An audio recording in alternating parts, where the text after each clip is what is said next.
Welcome to COIS3750, Principles of Online Marketing. This is Chapter 5 of Mastering Online Marketing. Thanks to our other marketing efforts, we've attracted a good number of leads at this point. Now what? How do we keep these leads interested, given that their buying decision may be weeks or months away? What we need to do is deploy leads nurturing techniques. We want to stay at the top of our leads' minds, and we want to make them engage with us more deeply over time. We want to provide useful and valuable information to them and grow the relationship. If we do this right, it will increase trust and thought leadership. In practice, online leads nurturing is about sending automatic email to our leads. We've got two possibilities for doing this. One is mail shots and the other is drip email. In the past, it was generally mail shots that were used. They were in the form of a monthly newsletter to all the leads in the database. They weren't the most valuable, they weren't the most targeted, and they were not the most effective. Nowadays, we put more energy into reactive leads than proactive leads because this provides a more personalized experience. It develops an active interest in our offerings. Proactive leads nurturing is not dead by any stretch. It just has to be done a little more carefully and thoughtfully. If we send out a bunch of information to all of our client list, there's a good chance that some of them are going to be turned off by it. Monthly newsletters are certainly old-fashioned and not the right way. What we want to do instead is to send our mail shots to a better segmented address list. And for that segment, we want to send relevant information because it's unlikely that the same email sent to all our leads will be equally relevant to all of them. When we do that, we just appear to be spammy. It doesn't help increase the engagement level and it may cost you a lead. A short and concise email with a focused message that appeals to the lead is recommended. You should also segment the email recipients by the stage in the marketing funnel. New leads should receive email offers on more educational and problem-solving content with the idea that that will increase trust and thought leadership. Leads further into the buyer's journey and more likely to buy our product or service are better served by promoting comparative assets. These can be documents like buyer's guides, case studies, or discount offers. Reactive leads nurturing is about sending a series of associated email. It has a coherent purpose and it's as a result of a specific lead engaging with us in a specific way. Automated leads nurturing workflows should be initiated immediately when a lead interacts with us. For example, when a visitor registers their contact information in a landing page form to get an ebook. This process that's initiated may include sending several additional email on related topics over the next few days or weeks. The goal of these email is to push the lead further into the customer journey and closer to the sale by increasing their interest. These nurturing emails should be short, they should be relevant, and they should not be more than 5 to 7 email in total. Sometimes we want days or even a week or two between each one. The first email is trust building and offers additional educational or useful information. We're not going to promote our product at this point. The goal is just to make the lead trust so that they'll open further email from us. The next couple or few email are offering additional educational resources and they're a few days apart. Then we can send an email with a soft sales message. And then after that, one with a harder sales message. At the end, if the lead has not responded to the sales offer email, send one more explaining that you will not be sending any more email. This is the breakup message. For each digital asset that we have behind a landing page form, we need to design and set up a leads nurturing workflow. This is kicked off when the form is submitted. Ideally, each landing page form should have its own unique workflow, and that should be optimized to increase the interest level of a lead who download that specific digital asset. An example of such a workflow is shown in the diagram on the slide. Many companies send email newsletters with irrelevant or unengaging subject matter to poorly segmented lists. All that happens because of this is that they have poor click-through rates, many unsubscribes, and a poor reputation score with the intended audience. They may even get a lower sender score that may affect future email delivery success. An email newsletter is not a dedicated marketing message. It doesn't promote one event or one offer. It's not a reactive leads nurturing email or a monthly roundup of the latest blog articles. Instead, it's a general email containing a mix of company, product, or event news, educational content, or promotions. They're usually not sent to a focused segment, but rather to all leads. While these are the most common types of emails, they have a real difficult time in catching a reader's interest. This is because they are so unfocused, and therefore both their open and their click-through rates are likely to be low. It'll be difficult to reach success with a general repetitive newsletter email nowadays, but there are still some advantages to using them. Brand awareness and making sure that customers don't forget about you are two of the reasons to continue using newsletter emails. If you do decide that you want to run newsletter email, try to make sure that the majority of the message is of educational content and only a small part is promotional. Your readers may lose interest in the company even if they like it, if all they're getting is a sales pitch for your product all the time. Eventually they'll unsubscribe unless there's something valuable and useful in the information for them. Try to keep the layout not too busy with lots of white space and keep the text short and concise. Many email clients block the download of images, so it's a good idea to have alt text that will be displayed if the image is blocked or disabled. Your emailing platform should be supportive of measuring email opens and click-through rates, so pay attention to those numbers. They can provide useful information. For example, if your open rates are dropping dramatically with each mail shot, then you're going to have to change things up. Analyzing and comparing the open and click-through rates of several email also gives you a hint on what type of content is most successful for your leads. In addition to websites, email was the first internet medium used for marketing. Unfortunately, it's been massively abused. In fact, Kaspersky Labs reports that over 65% of all email is spam, and some months it surpasses 70%.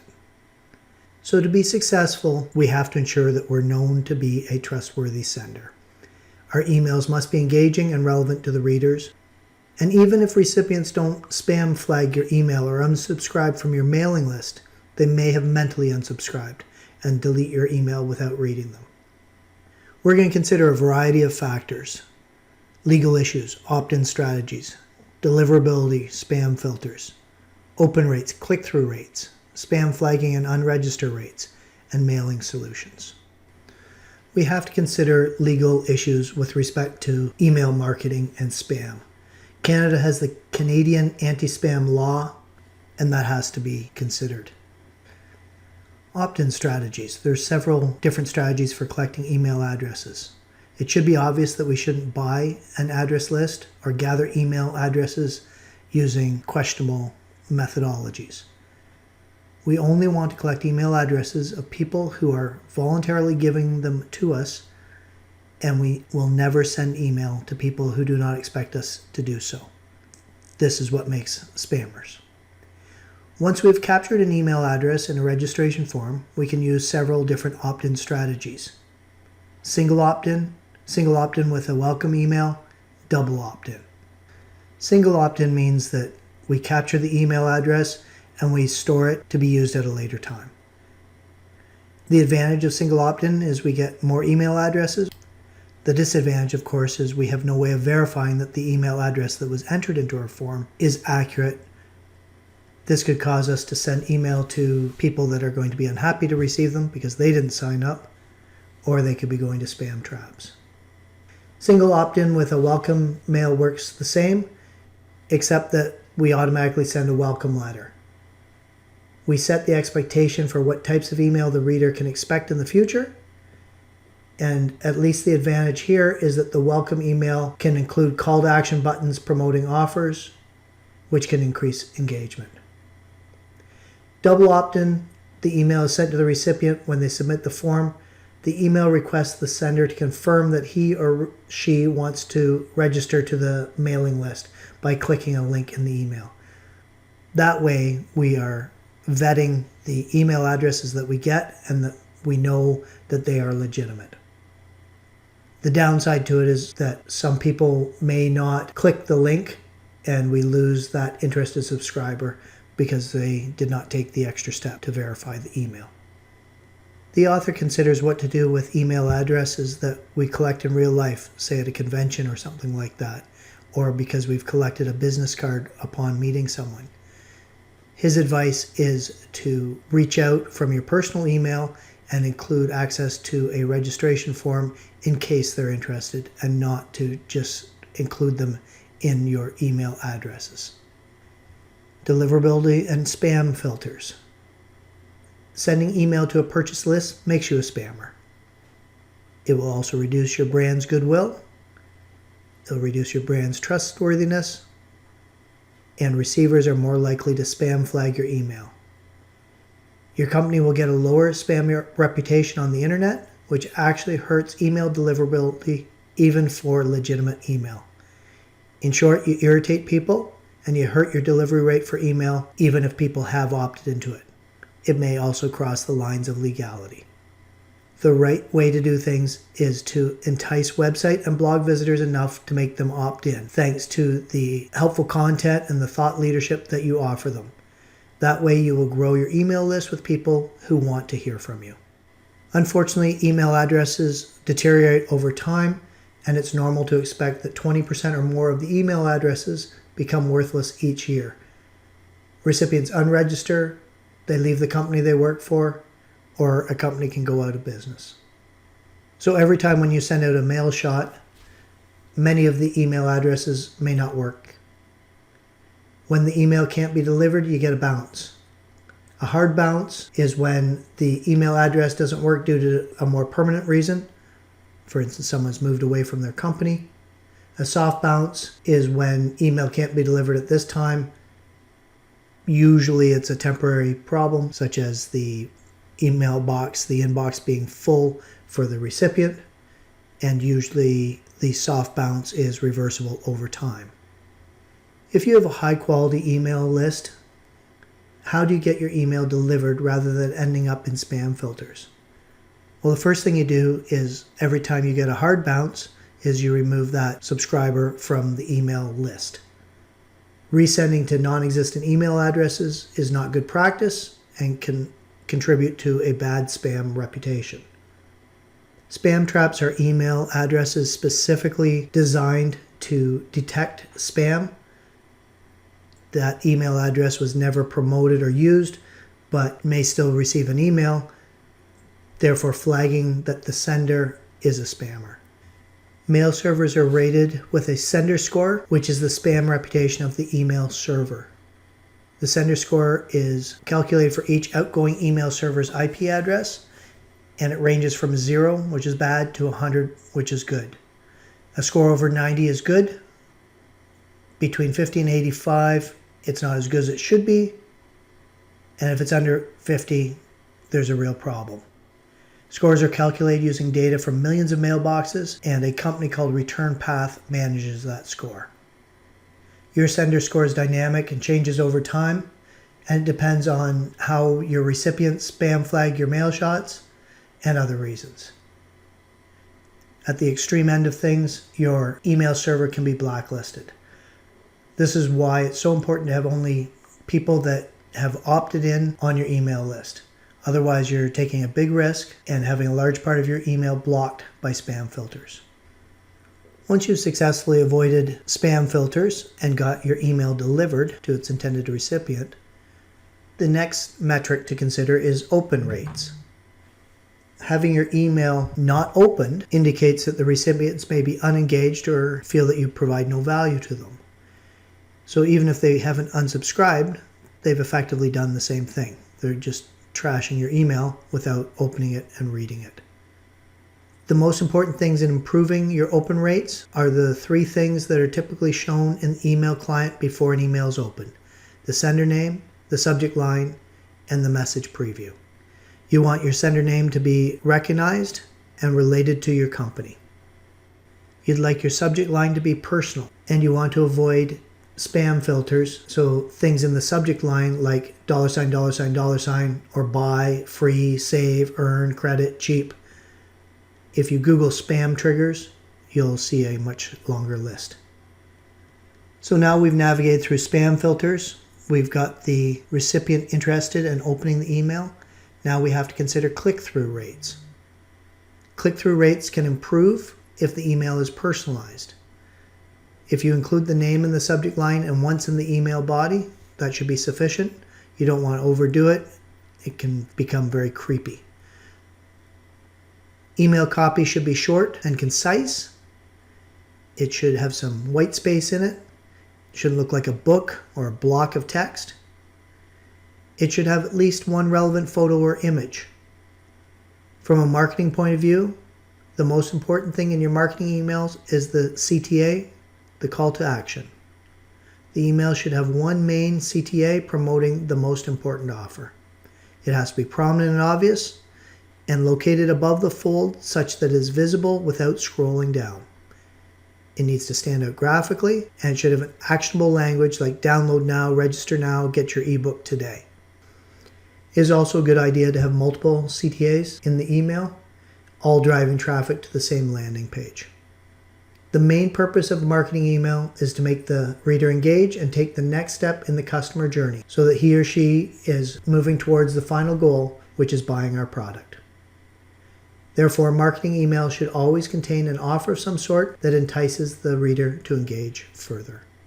Spam flagging and unregister rates. If you want to keep sending email to someone, you must ensure that they're not displeased enough to spam flag your email or to unregister from your mailing list. If they do so, you've lost all future means of keeping in contact with them. What sort of thing can happen that causes a lead to spam flag your email or unregister from your mailing list? Well, there's some causes listed here. The lead never registered to get any of your email in the first place. You send too many email or too often. You send email with irrelevant content that does not interest the lead. The lead had an interest in your products but no longer does. The lead had a bad day and you were unlucky. The best way to avoid spam flagging or unregistering is to only send email to leads who registered on your website or otherwise already have a relation with your company. Never buy email addresses or acquire them using other questionable means. Avoid sending too many email or too often. Make sure the content is consistent with the subject line. Make sure the content is of high quality. And make sure the content interests the lead. Do not send email that can reasonably be expected to be irrelevant to the lead. And even if you do all of these things right, you'll still get unsubscribes. If you have less than 0.2% unsubscribes, you're doing fine. If you have over 1%, your leads are not as happy to hear from you as they should be. Spam flagging should happen even less. Do look into it if you are not within these limits. Mailing solutions. When sending bulk email, which can be thousands or even hundreds of thousands of emails, it's not practical to use your normal email client like Microsoft Outlook. You don't want to use your personal email address either, nor do you want to use your company email server to send these mail shots. If something went wrong with your mail shots, you don't want to harm the company server or get it blacklisted altogether. For automated emails, use a separate mailing service. There's lots of different ones. One that I'm aware of is MailChimp. An email service provider should track and present the open and click-through rates for your emails, list what leads have opened the email or not, and show what links each lead has clicked. For a fully integrated leads nurturing experience, you may also want to look into a marketing automation system, which we'll discuss later on in the course. Thank you. That's the end of this lecture.